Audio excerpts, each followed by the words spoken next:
verses 16 to 20.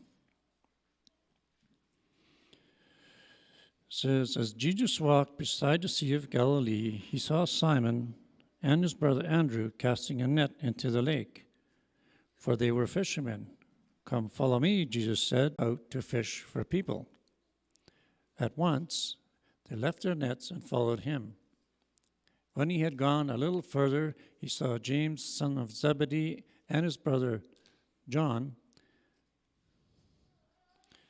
in a boat, preparing their nets. Without delay, he called them, and they left their father Zebedee in the boat with the hired men and followed him. Pastor Peter will share on this.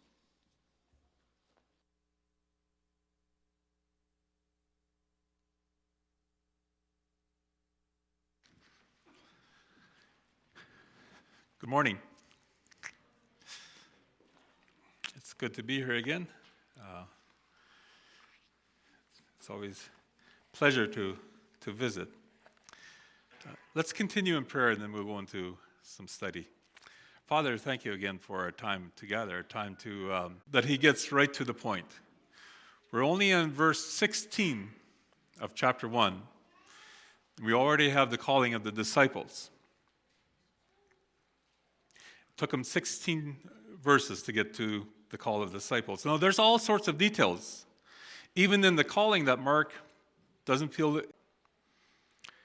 In the first 15 verses, Mark covers John the Baptist and the preparation he does for Jesus. He covers the baptism of Jesus. He covers the temptation of Jesus, and also the announcement of the kingdom of God.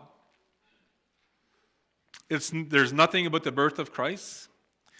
There's nothing of Jesus escaping death as a young child by fleeing to Egypt. There's nothing about his parents. I don't believe we'd know his parents' name if we just relied on Mark.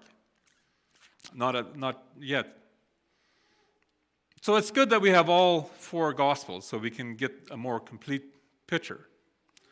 Yet Mark felt it necessary to skip ahead and leave the details for someone else to record. So we'll do the same. We'll skip the details and we'll move straight to the calling. And so for this morning, I'd like to ask two questions. Question number one is, to what are people called to when they're called by Jesus? And then question two is, from what are people called from when Jesus calls them? So the first question, so to what does Jesus call us to? Well, the first thing we see is Jesus calls us to himself.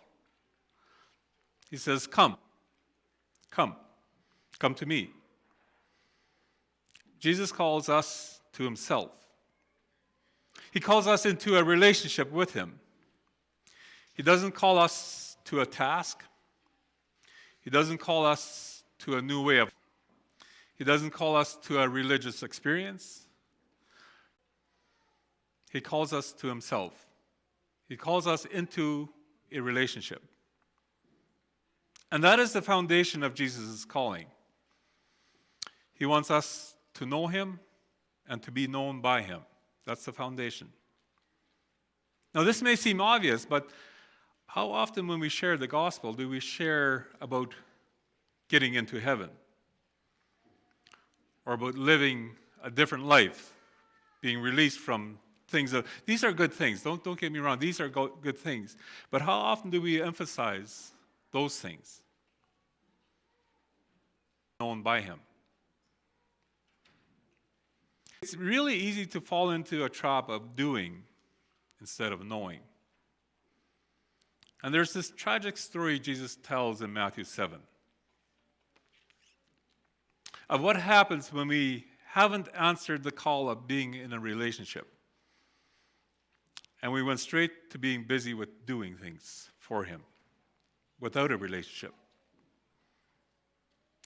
Jesus tells us how people will come to him listing all the things they have done for him. And he'll give this tragic answer. I don't know you. Leave my presence. Be away from me, you evildoers. The first time I ever read that just struck me. And I realized The foundation is to be known and to know before anything else.